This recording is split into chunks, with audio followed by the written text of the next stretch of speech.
السلام علیکم ورحمۃ اللہ وبرکاتہ۔ الحمدللہ والصلاۃ والسلام علی رسول اللہ، اما بعد۔ محترم معزز ساتھیو، اللہ کے علاوہ دوسروں سے دعا کرنا، اللہ کے علاوہ کسی اور سے دعا کرنا، اس کے کیا نقصانات ہیں، اس پر آج انشاءاللہ ہم تھوڑی سی گفتگو کریں گے، لیکن یہ کوئی لمبی چوڑی تقریر کی شکل میں نہیں ہوگی بات۔ میں قرآن مجید سے چند ایسی آیتیں آپ کے سامنے رکھوں گا جس سے آپ سمجھ سکتے ہیں کہ غیر اللہ سے دعا کرنے کے کیا نقصانات ہیں۔ میرے محترم ساتھیوں، پچھلی امتوں میں بھی، یعنی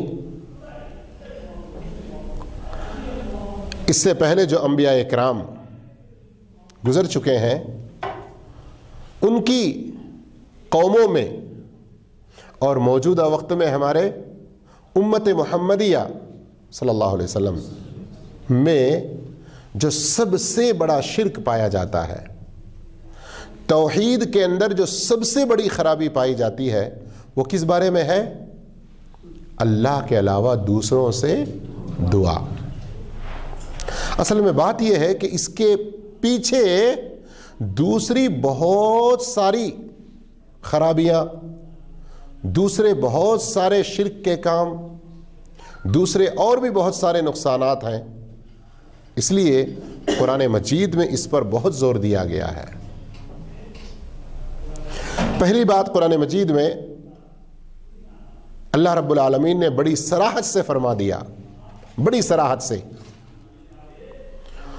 سورۃ الرعد آیت نمبر 14 میں، لہو دعوت الحق، دعا کا حق صرف اور صرف اللہ کا ہے کہ اسی سے دعا کرنا چاہیے، اسی سے دعا کرنا چاہیے۔ اب اس میں دیکھیے اللہ رب العالمین صاف طور پہ فرما رہا ہے کہ دعا کا حق کس کا ہے؟ صرف اللہ کا ہے۔ اور بات میں آگے بڑھنے سے پہلے ایک چیز، کوئی آپ کو کسی طرح کے کنفیوژن میں نہ ڈالے۔ دعا کا لفظی معنی کیا ہے؟ دعا یہ کس کس معنی میں استعمال ہوتا ہے؟ خود قرآن مجید کے اندر کہاں کہاں کس معنی میں آیا ہے، وہ ساری تفصیلات میں ابھی نہیں جا رہا ہوں۔ عام طور پر ہمارے ہاں آپ لوگ جانتے ہیں، اولاد نہیں ہے، کوئی بیماری ہے، بہت بڑی کوئی مصیبت ہے، کوئی بڑے امتحان اور آزمائش میں ہے، تو ہمارے معاشرے میں کیا دیکھ رہے ہیں؟ لوگ کسی ولی کو، کسی بزرگ کو فوراً آواز دیتے ہیں، یا ان کی درگاہوں اور مزاروں پہ جاتے ہیں اور وہاں گڑ گڑا کر دعائیں کرتے ہیں۔ یہ سب دیکھ رہے ہیں نا ماحول؟ تو میں اس کے بارے میں بات کر رہا ہوں۔ اس لیے میں جب یہ کہہ رہا ہوں کہ اللہ ہی سے دعا کرنا چاہیے،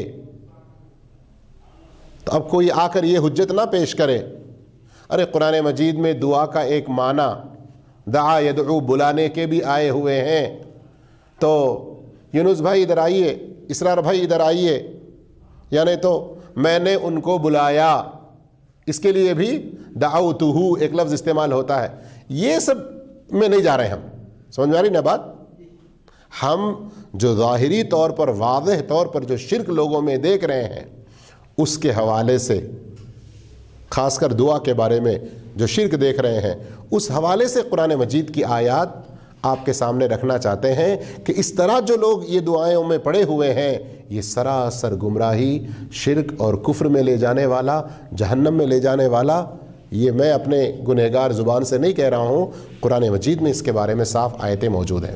تو پہلی بات اس میں نے جو بتائی وہ کیا ہے کہ دعا کا حق کس کا ہے؟ دعا کا حق سے مراد یہ ہے کہ جس سے دعا کرنا چاہیے وہ صرف اور صرف ایک ہی ذات ہے، وہ اللہ ہے۔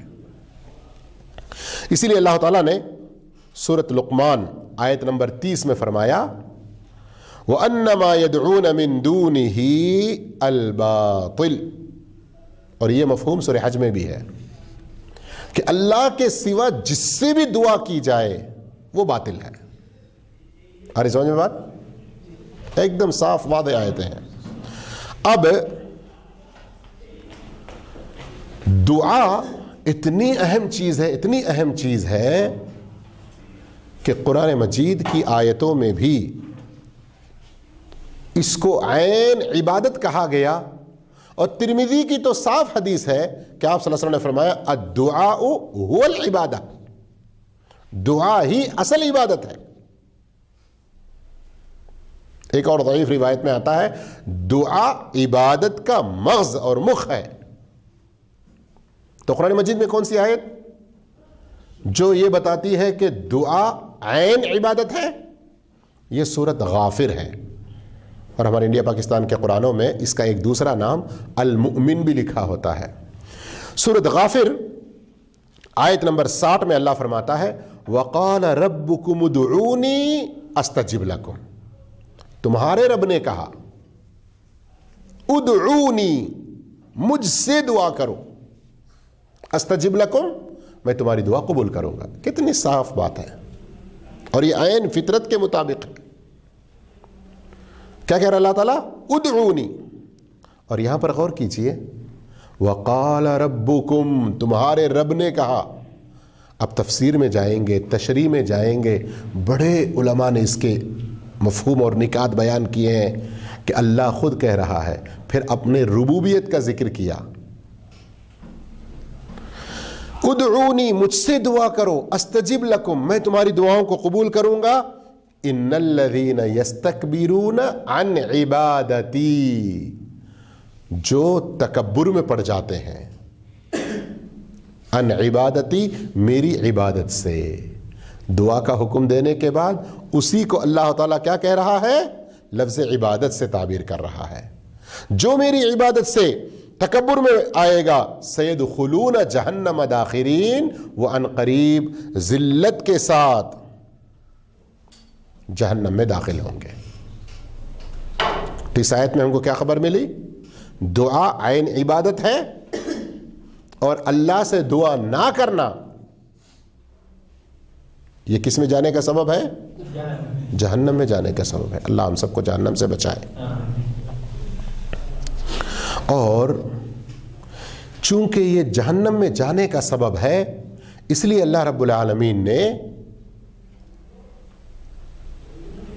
غیر اللہ سے دعا کرنے سے منع کیا ہے. ایک جگہ نہیں، قرآن میں کئی جگہوں پر. لیکن میں بطور نمونہ کے صرف 2 آیتیں آپ کے سامنے رکھتا ہوں. ایک تو ہے سورہ یونس آیت نمبر 106. اللہ عز و جل فرماتا ہے وَلَا تَدْعُ مِن دُونِ اللَّهِ،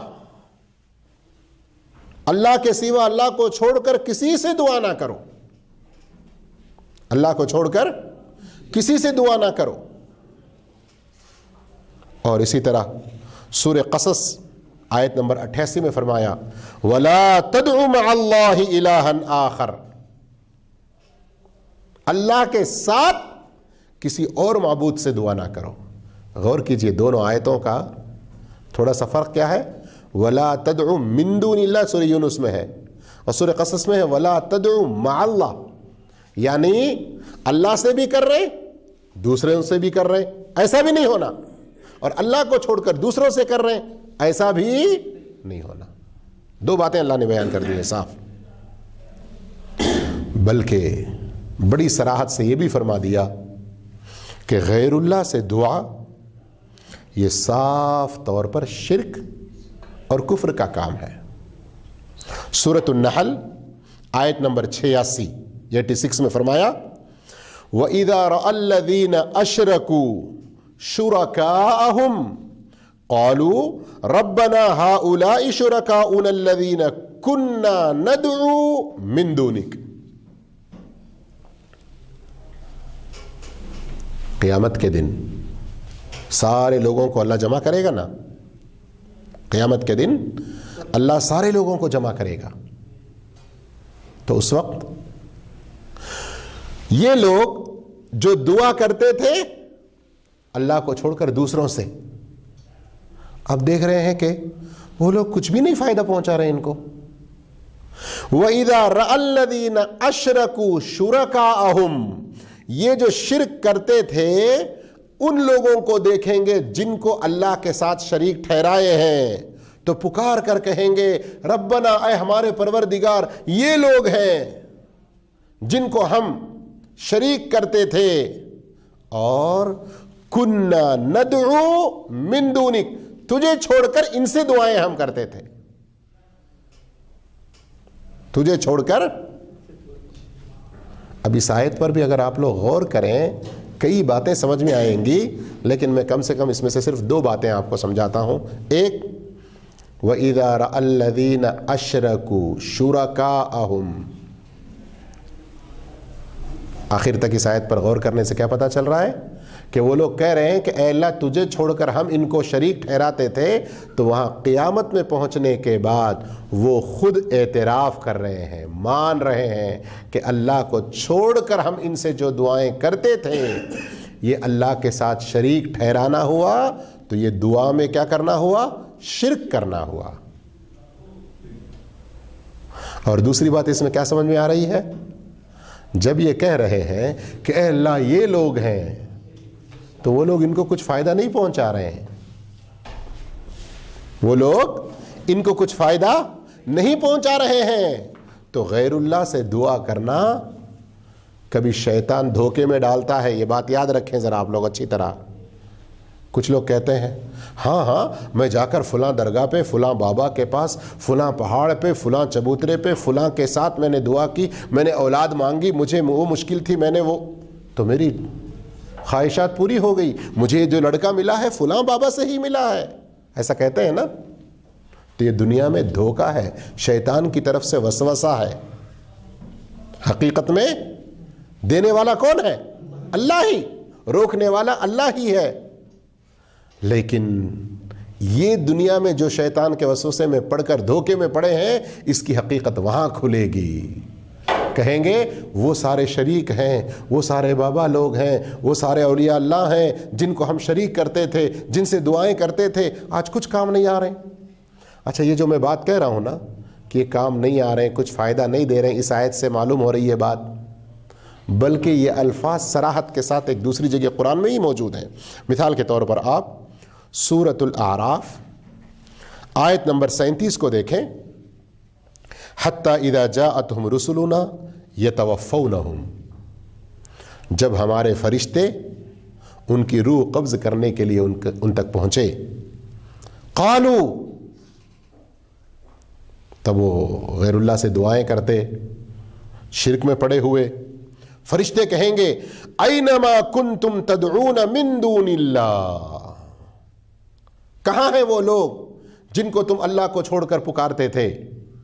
قالوا، وہ کہیں گے ضلوا عنا، وہ ہم سے گم ہو گئے، وہ ہم سے غائب ہو گئے، اب وہ ہمارے کچھ کام نہیں آ رہے ہیں۔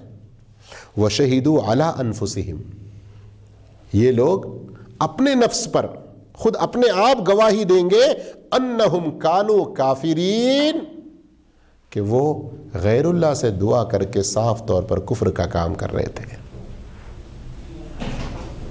تو یہ سورہ قصص کی آیت اور اسی طرح سے سورہ نحل، یہ 2 آیتوں سے کیا پتا چلا کہ غیر اللہ سے دعا کرنا شرک ہے، کفر ہے۔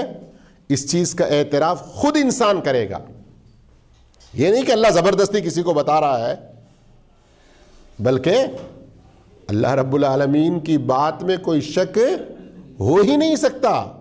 لیکن اللہ کی مہربانی دیکھیں، اللہ قرآن میں اس انداز میں ذکر کر رہا ہے، اس لیے کہ اسے تو پورے ماضی، مستقبل، حال، پاسٹ، پریزنٹ، فیوچر سب چیز کا علم ہے نا، تو آگے کیا ہونے والا ہے ایسے انسانوں کا یہ منظر بتا رہا ہے کہ وہ خود اپنا اعتراف کریں گے، خود کہیں گے کہ ہم شرک میں پڑے ہوئے، اپنے نفس کے بارے میں خود ہی گواہی دیں گے کہ ہم کفر کر رہے تھے، کیوں؟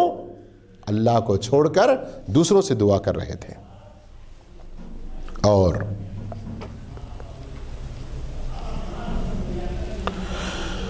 سورہ کہف میں شروع میں ہی کچھ نوجوانوں کا واقعہ ہے نا، جو شرک سے بچنے کے لیے، غیر اللہ کی عبادت سے بچنے کے لیے قوم سے بھاگ کر کہاں پناہ لیے؟ کہاں؟ غار میں۔ سورہ کہف آیت نمبر 14 میں اللہ رب العالمین فرماتا ہے کہ ان نوجوانوں نے کہا لن ندعو من دونہ الہا، ہم اللہ کو چھوڑ کر کسی اور دوسرے معبود سے دعا نہیں کریں گے، کسی اور کی عبادت میں نہیں پڑیں گے۔ لن ندعو، دعا میں نہیں پڑیں گے کسی اور سے۔ اذن لقد قلنا اذن شططا، اگر ایسی بات ہم نے کہی، غیر اللہ سے دعا کی کوئی بات ہم نے کہی تو یہ سراسر ظلم ہو جائے گا۔ تو کیا بات سمجھ میں آ رہی؟ اللہ کے علاوہ کسی دوسرے سے دعا کرنا یہ کیا ہے؟ یہ ظلم بھی ہے۔ اور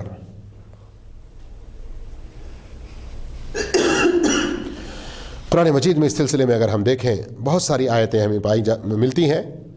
سورۃ الشعراء آیت نمبر 213 میں اللہ عز و جل فرماتا ہے فلا تدع مع اللہ الہا آخر، اللہ کے سوا، اللہ کے ساتھ، فلا تدعو مع اللہ، اللہ کے ساتھ کسی اور معبود سے تم دعا نہ کرو۔ کیا نقصان ہوگا؟ فتکون من المعذبین، پھر تم ان لوگوں میں سے ہو جاؤ گے جن کو عذاب دیا جائے گا۔ اللہ تعالی ہم سب کو اس کے عذاب سے بچائے رکھے۔ معمولی، جی ہاں، آخرت کے عذاب کے مقابلے میں معمولی کیا؟ بادل جب گرجتے ہیں تو اس موقع پر ایک دعا سکھائی گئی، بعض اہل علم نے اس کو ضعیف کہا ہے کہ لا تقتلنا بغضبک ولا تہلکنا بعذابک، اے اللہ تیرے غضب سے ہمیں مار نہ دے اور تیرے عذاب سے ہمیں ہلاک نہ کر دے۔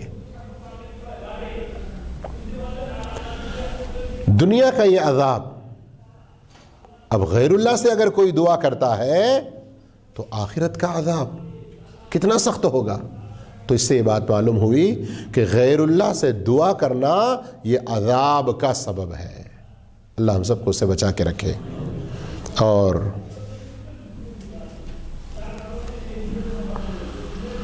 اللہ رب العالمین نے سورہ فاطر کے اندر جن سے ہم دعائیں کرتے ہیں اللہ کو چھوڑ کر، اللہ ہم سب کو غیر اللہ کی دعا سے بچا کے رکھے۔ ہمارے معاشرے میں جو لوگ کر رہے ہیں ان کی حقیقت کو بھی واضح کر دیا، ان کی حقیقت کو واضح کیا ہے۔ میں کہتا ہوں کہ دنیا بھر کے سارے لوگ غیر اللہ سے دعا کے نقصانات کے حوالے سے کم یہ 2 آیتوں کو سمجھ لیں، یا 2 جگہ جو آیتیں ہیں، ایک سورہ فاطر آیت نمبر 13-14 اور دوسرے سورہ سبا آیت نمبر 22، تو حقیقت کھل کر سامنے واضح ہو جائے گی۔ پہلے ہم سورہ فاطر کی آیتیں پڑھتے ہیں۔ والذین تدعون من دونہ، وہ لوگ جن سے تم دعا کرتے ہو اللہ کو چھوڑ کر، اللہ کو چھوڑ کر جن سے تم دعا کر رہے ہو، ما یملکون من قطمیر، ان کے پاس کیا ہے؟ کھجور کی گھٹلی کے اوپر جو باریک سی جھلی ہوتی ہے اس کے بھی وہ مالک نہیں ہے۔ اللہ اکبر۔ قرآن پر غور کر رہے ہیں ہم لوگ؟ آج کیا الفاظ نعوذ باللہ استغفر اللہ غیر اللہ کے لیے استعمال کیے جاتے ہیں۔ ارے ان کی بہت بڑی بس ہے، ان کی تو